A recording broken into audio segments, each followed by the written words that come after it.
राधे राधे। हमारे हिंदू धर्म में व्रतों पर विशेष महत्व दिया जाता है। कहा जाता है कि व्रत रखने से मनुष्य का शरीर निर्मल होता है, आत्मा पवित्र होती है और विचारों में सकारात्मकता आती है। व्रतों में प्रमुख व्रत नवरात्रि, पूर्णिमा, अमावस्या और एकादशी के माने जाते हैं। उसमें भी सबसे बड़ा व्रत एकादशी का माना जाता है। चंद्रमा की स्थिति के कारण व्यक्ति की मानसिक और शारीरिक स्थिति खराब और अच्छी होती रहती है। ऐसी दशा में एकादशी का व्रत करने से चंद्रमा के बुरे प्रभावों को रोका जा सकता है। यहाँ तक कि एकादशी का व्रत रखने से ग्रहों के असर को भी हम काफी हद तक कम कर सकते हैं। विजया एकादशी अपने नाम के अनुसार विजय दिलाने वाली मानी जाती है। इस एकादशी पर भगवान विष्णु की उपासना होती है। इस एकादशी का व्रत करने से भयंकर विपत्ति से छुटकारा प्राप्त होता है। विजया एकादशी पर पूजा उपासना करने से बड़े शक्तिशाली शत्रुओं का भी नाश होता है। वह परास्त होकर हमसे दूर होते हैं। इस बार विजया एकादशी की डेट को लेकर बहुत से लोगों में कंफ्यूजन बना हुआ है। विजया एकादशी 16 फरवरी या 17 फरवरी को मनाई जाएगी। विजया एकादशी का व्रत फाल्गुन माह की कृष्ण पक्ष की एकादशी को रखा जाता है। 16 फरवरी और 17 फरवरी दोनों दिन मनाई जाएगी विजया एकादशी। विजया एकादशी की तिथि का प्रारंभ 16 फरवरी को सुबह 5:32 पर होगा और इसका समापन 17 फरवरी को रात 2:49 पर होगा। उदया तिथि के अनुसार विजया एकादशी 16 फरवरी को ही मनाई जाएगी। वैष्णव समुदाय की एकादशी 17 फरवरी को ही मनाई जाएगी। विजया एकादशी का पारण 17 फरवरी को सुबह 8:01 से लेकर 9:13 तक रहेगा। विजया एकादशी का पूजन करते समय सबसे पहले एक वेदी बनाकर उस पर सप्त धान्य रखें। एकादशी के दिन श्री हरि भगवान विष्णु और माता लक्ष्मी की पूजा करना चाहिए। कलश स्थापना अत्यंत आवश्यक है। किसी भी पूजा में अगर हम संपन्नता चाहते हैं, पूर्णता चाहते हैं, तो उस पूजा में हमें कलश को स्थापित करना चाहिए। इसके बाद श्रद्धा पूर्वक श्री हरि का पूजन करना चाहिए। अपने मस्तक पर सफेद या गोपी चंदन लगाना चाहिए। भगवान श्री हरि विष्णु और माता महालक्ष्मी का पंचामृत से दक्षिणावर्ती शंख से अभिषेक करना चाहिए। इससे श्री हरि विष्णु अत्यंत प्रसन्न होते हैं। भगवान को ऋतु फल अर्पित करना चाहिए। पीला नैवेद्य अर्पित करना चाहिए। इस दिन उपवास रखना चाहिए। उपवास रखना उत्तम माना जाता है। यदि शक्ति नहीं है, सामर्थ्य नहीं है, शारीरिक कष्ट है, तो व्रत रखना कोई अनिवार्य नहीं है। भगवान की सिर्फ पूजा करने से ही वही फल प्राप्त होता है।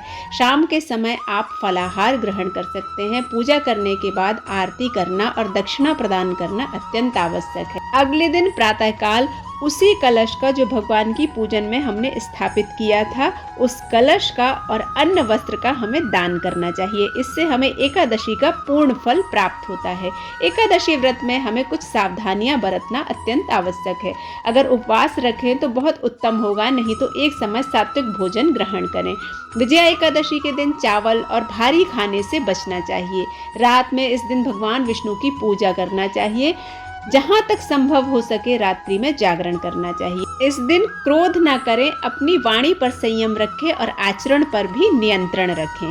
विजया एकादशी क्योंकि हम गुरुवार 16 तारीख को मना रहे हैं, तो इसका पारण का समय अगले दिन 17 फरवरी को 8:01 से लेकर 9:13 तक है। इस अवधि में हमें पारण कर लेना है, क्योंकि व्रत का जितना महत्व होता है उतना ही महत्व पारण करने का भी होता है। तो सही समय पर हमें व्रत का पारण करना है। एक पौराणिक कथा के अनुसार धर्मराज युधिष्ठिर ने भगवान श्री कृष्ण से फाल्गुन मास के कृष्ण पक्ष की एकादशी के विषय में बताने के लिए कहा। वे बोले, हे जनार्दन, आप ही सृष्टि का सृजन, पालन व नाश करने वाले हो। मेरा आपको बारंबार प्रणाम है। आपसे मेरा निवेदन है कि मुझ पर कृपा करके मुझे फाल्गुन मास के कृष्ण पक्ष की एकादशी के विषय में बताइए। तब भगवान श्री कृष्ण ने कहा कि हे धर्मराज युधिष्ठिर, फाल्गुन मास के कृष्ण पक्ष की एकादशी को विजया एकादशी के नाम से जाना जाता है। इसका व्रत करने से जातक के सभी मनोरथ सफल होते हैं और उसे अपने शत्रुओं पर विजय प्राप्त होती है।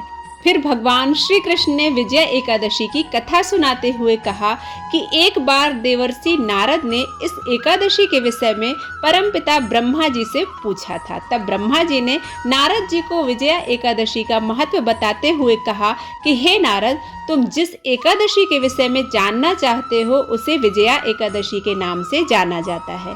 विजया एकादशी का व्रत बहुत ही उत्तम और दुर्लभ है। इस व्रत का पालन करने से साधक के समस्त पापों का नाश होता है और उसे हर स्थान पर विजय प्राप्त होती है और उसके शत्रुओं पर भी उससे विजय प्राप्त होती है। ब्रह्मा जी ने विजया एकादशी की कथा सुनाते हुए कहा कि त्रेता युग में भगवान विष्णु ने मर्यादा पुरुषोत्तम भगवान श्री राम के रूप में अवतार लिया था। जब श्री राम अपनी पत्नी सीता और भाई लक्ष्मण के साथ 14 वर्ष का वनवास भोग रहे थे, तब लंका नरेश रावण छल से देवी सीता का हरण करके लंका ले गया। देवी सीता को कुटिया में ना पाकर श्री राम और लक्ष्मण व्याकुल हो गए और उन्होंने देवी सीता की खोज आरंभ कर दी। उन्हें घायल जटायु ने दुखी होकर सीता हरण का सारा वृत्तांत सुनाया। सीता की खोज में श्री राम की भेंट हनुमान जी से हुई। उन्होंने श्री राम को अपने मित्र सुग्रीव से मिलवाया। तब सुग्रीव ने उन्हें देवी सीता के वो आभूषण दिखाए जो उन्होंने सहायता मांगते हुए आकाश मार्ग से नीचे फेंके थे। श्री राम जी की सुग्रीव से मित्रता हुई और सुग्रीव ने देवी सीता को खोजने में उनका पूरा सहयोग देने का वचन दिया। हनुमान जी ने देवी सीता को खोज निकाला और लंका जाकर देवी सीता से भेंट करके उन्हें भगवान श्री राम का संदेश सुनाया। फिर लंका से आकर हनुमान ने श्री राम को देवी सीता के विषय में बताया। तब श्री राम ने लंकापति रावण को उसकी धृष्टता का दंड देने का निर्णय लेकर लंका पर चढ़ाई कर दी। श्री राम के लंका पहुंचने में सबसे बड़ी बाधा थी विशाल समुद्र।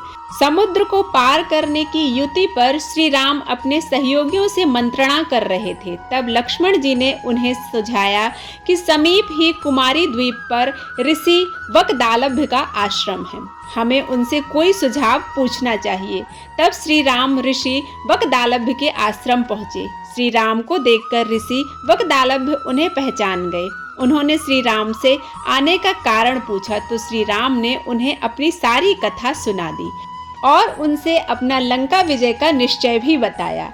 फिर उनसे सागर पार करके लंका पहुंचने का कोई उपाय बताने का आग्रह किया। तब ऋषि वकदालभ ने उनसे कहा कि आप फाल्गुन माह की कृष्ण पक्ष की एकादशी के दिन व्रत कीजिए। इस व्रत के प्रभाव से आपकी सभी समस्याओं का समाधान हो जाएगा और आपका अभिष्ट भी सिद्ध होगा। आप अवश्य ही इस समुद्र को पार करके राक्षस राज रावण को हराकर लंका जीतेंगे। श्री राम ने ऋषि वकदालभ से एकादशी व्रत की विधि पूछी। तब उन्होंने कहा कि एकादशी के एक दिन पूर्व अर्थात 10वें के दिन स्वर्ण या चांदी या तांबा या मिट्टी का एक घट लेकर, एक कलश लेकर उसमें जल भरें और अशोक या आम के 5 पल्लव रखें। एक वेदी की स्थापना करें, उस वेदी पर सप्त धान्य रखें, उस सप्त धान्य पर घड़ा रखें। एकादशी के दिन प्रातःकाल स्नानादि नित्य क्रिया से निवृत्त होकर वेदी पर भगवान विष्णु की प्रतिमा स्थापित करके उनका पंचामृत से अभिषेक करें। धूप दीप नैवेद्य नारियल आदि से भगवान की पूजा करें। पूजा के बाद पूरे विधि विधान के अनुसार व्रत करें। व्रत करने के बाद पूरी रात्रि उस घड़े के समक्ष बैठकर भगवान का ध्यान करें। द्वादशी के दिन स्नानादि नित्य क्रिया से निवृत्त होकर उस घड़े को किसी योग्य ब्राह्मण को दान करें। ऋषि वकदालभ बोले, हे मर्यादा पुरुषोत्तम राम, यदि आप अपने सेनापतियों के साथ इस व्रत का पालन करोगे तो आपकी विजय निश्चित है। श्री राम ने ऋषि वकदालभ के वचनानुसार विजया एकादशी के व्रत का पालन किया। इस व्रत के प्रभाव से उन्होंने विशाल सागर को पार करके रावण को उसके बंधु बांधवों सहित यमलोक को भेज दिया और लंका पर विजय पताका फहराई। परमपिता ब्रह्मा जी ने नारद जी से आगे कहा कि हे पुत्र नारद, जो भी मनुष्य इस विजया एकादशी के व्रत के महात्म को पढ़ता या सुनता है उसे वाजपेयी यज्ञ के समान पुण्य प्राप्त होता है। श्री कृष्ण ने धर्मराज युधिष्ठिर से कहा कि हे धर्मराज, जो भी मनुष्य इस व्रत का विधि पूर्वक पालन करता है उसकी सभी स्थानों पर विजय प्राप्त होती है। इसलिए हर व्यक्ति को चाहिए कि वह विजया एकादशी का व्रत करे, पूजन करे और भगवान श्री हरि विष्णु का मंत्र जाप करे। ओम नमो भगवते वासुदेवाय नमः। इस मंत्र का 108 बार जप तुलसी की माला से करने से भगवान विष्णु अतिशीघ्र प्रसन्न होते हैं। माता महालक्ष्मी की कृपा हम पर होती है और वह हमारे घर में विजय लक्ष्मी के रूप में स्थिर रूप से निवास करती हैं। यह वीडियो आपको पसंद आता है तो आप इसे लाइक करें, शेयर करें और सब्सक्राइब करना बिल्कुल ना भूलें। मिलते हैं एक नई कथा के साथ, तब तक के लिए राधे राधे।